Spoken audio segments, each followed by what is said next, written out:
Molality.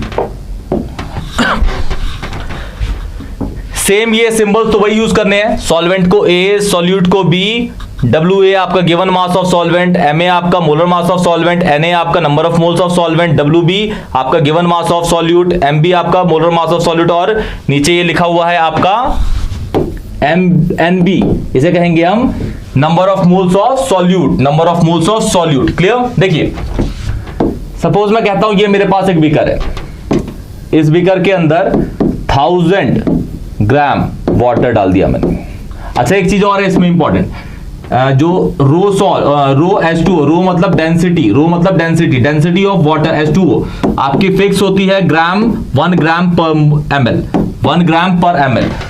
किसी भी चीज की अगर डेंसिटी 1 है, किसी भी चीज की अगर डेंसिटी 1 होती है तो उसका मास और वॉल्यूम सेम होता है। क्यों? क्योंकि डेंसिटी का फॉर्मूला होता है मास अपॉन वॉल्यूम। तो डेंसिटी ऑफ वाटर का क्या होगा? Mass of water upon volume of water. अगर हम डेंसिटी देखेंगे किसी भी चीज की, सपोज देखिए rho H2O is equal to MH2O upon VH2O, ये वाली वैल्यू क्या है हमारी? 1 है, इसको 1 डाल दिया मैंने, तो MH2O अपॉन VH2O मतलब मास और वाटर, वॉल्यूम उधर जाएगा तो मास और वॉल्यूम पानी का एक ही होता है। 1 kg पानी 1 लीटर पानी के बराबर होता है, 1 ml पानी 1 ग्राम पानी के बराबर होता है, 10 ग्राम पानी 10 ml पानी के बराबर होगा। मतलब उसका मास और वॉल्यूम क्या होता है? हमेशा सेम। मास और वॉल्यूम हमेशा क्या होता है? सेम। इसके अंदर सपोज मैंने डाल दिया क्या? 50 ग्राम CaCO3 डाल दिया 50 ग्राम। क्लियर? 50 ग्राम में CaCO3 डाल दिया। अब ये है हमारा क्या? सॉल्यूट का, ये है हमारा सॉल्यूट का गिवन मास, और सॉल्यूट CaCO3 है तो इसका मोलर मास भी होगा। तो गिवन मास और मोलर मास से हम निकाल देंगे सॉल्यूट का नंबर ऑफ मोल, और सॉल्यूट के नंबर ऑफ मोल को हम डिवाइड कर देंगे किससे? सॉल्वेंट के मास से। सॉल्वेंट क्या है हमारा? इसमें पानी है, उसका मास कितना है? 1000 ग्राम। तो हमारा क्या निकल जाएगा? मोलैलिटी। क्या निकल जाएगा? मोलैलिटी। इसका जो फॉर्मूला है, फॉर्मूला यहां लिख देता हूं, स्मॉल m। मोलैलिटी का सिंबल होता है small m। WB upon MB 1000 नीचे आता है सॉल्वेंट का मास। अगर ये ग्राम में है तो ऊपर आपको 1000 लगाना पड़ेगा, अगर ये केजी में है तो ऊपर 1 रहेगा। ये इसका फॉर्मूला है, इसको यूज करेंगे हम। अब नेक्स्ट क्वेश्चन में, ये क्वेश्चन है एक, देखिए A solution contains 171 gram of sucrose dissolve कितने में किया गया है? पानी दे रखा है, उसका मास कितना है? 750 ग्राम। अच्छा ये पानी का है, अगर मैं ml में चेक करना चाहूं इसको तो इसका ml इतना ही होगा, वाटर इतना होगा। क्लियर? देखिए पहले तो सुक्रोज लिख देता हूं मैं, सुक्रोज का फॉर्मूला C12H22O11, और इसका जो मोलर मास है वो ये दे रखा है 342 ग्राम पर मोल। WB सॉल्यूट मतलब सुक्रोज का गिवन मास कितना है? 171 ग्राम। MB इसका मोलर मास कितना है भाई? ये लिखा हुआ है, ये देखिए लिखा हुआ है 342 ग्राम पर मोल। इससे मैं NB निकाल लेता हूं, मतलब number of moles of solute 171 upon 342, ऊपर हो गया ग्राम, नीचे हो गया ग्राम पर मोल। इसकी यूनिट ग्राम है, इसकी ग्राम पर मोल, ग्राम ग्राम कट गया, मोल ऊपर आ जाएगा, ये कट जाएगा तो ये हो जाएगा 0.5 मोल, 0.5 मोल्स। क्लियर? 0.5 मोल। देखिए ध्यान से, अब मोलैलिटी निकालता हूं मैं। मोलैलिटी क्या होता है? Formula NB number of moles of solute,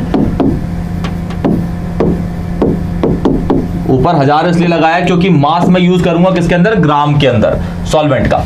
NB तो मैंने निकाल लिया भाई, NB वो रहा 0.5 इंटू 1000 अपॉन सॉल्वेंट का मास कितना है भाई? 750 काटिए 4, ये 3 आ गया, इसको मल्टीप्लाई करेंगे 2/3 आ गया, 2 के 3 हिस्से करेंगे तो 0.667 आता है। यूनिट आएगा मोलल या फिर छोटा m या फिर मोल पर केजी, मोल पर केजी। ये इसके 3 यूनिट्स होंगे। क्लियर? मोलल छोटा m या फिर मोल पर केजी। ये आपका मोलालिटी का एक क्वेश्चन है, मोलालिटी का। आप एक और देखते हैं डेंसिटी के ऊपर क्वेश्चन। देखिए नेक्स्ट में,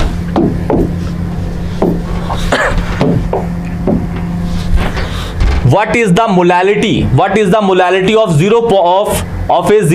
3.75 molar H2SO4। आपको एक सॉल्यूशन दे रखा है, ध्यान दीजिएगा, 3.75 मोलर H2SO4 सॉल्यूशन दे रखा है।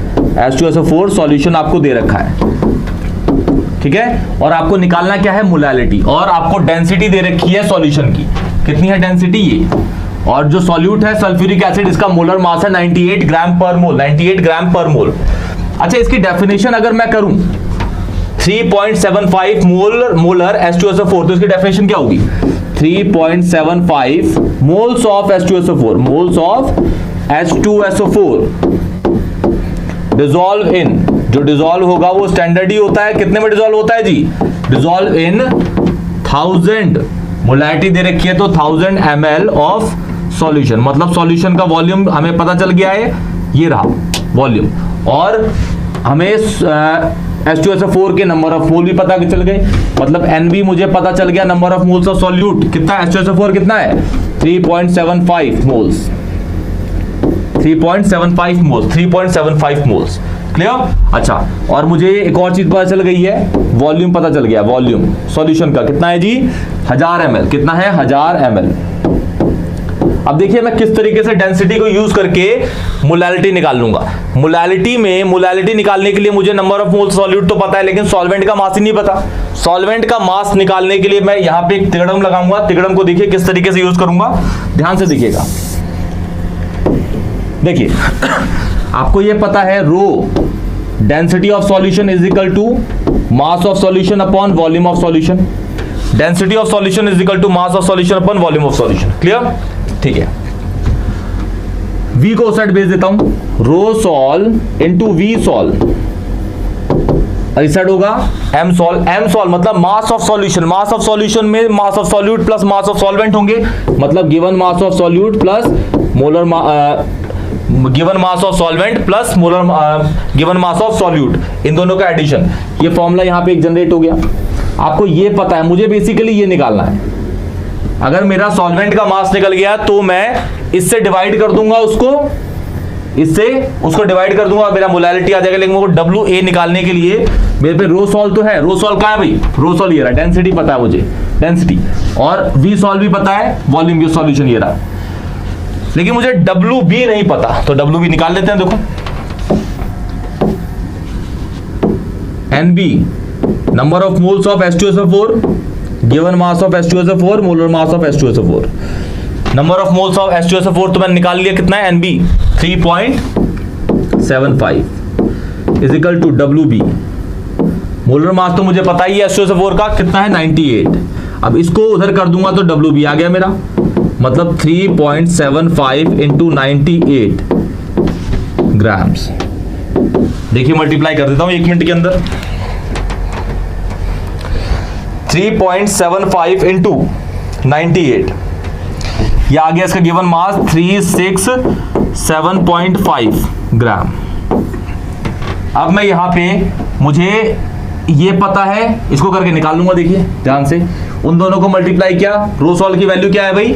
1.3 1.230 इंटू वॉल्यूम कितना है? 100 इज इक्वल टू WA तो WB निकालना है, WA निकालना है, WB हमें पता है, तो ये WA यहां होगा प्लस WB कितना है? 367.5। अब मुझे ये निकालना है, यहां से मैं WA निकाल लूंगा, इसको मल्टीप्लाई करूंगा, उससे माइनस कर दूंगा। देखिए क्या आएगा, 1230 माइनस 367.5, ये आ गया 862.5 ग्राम। अब मोलालिटी निकाल दूंगा दी, molality number of moles of solute कितना है भाई? हमारा 3.75 है, 3.75 इसको डिवाइड कर दूंगा इससे, ये आपका निकल गया। WA कितना है भाई? 862.5 ग्राम में है तो ऊपर डाल दूंगा 1000। अब देखिए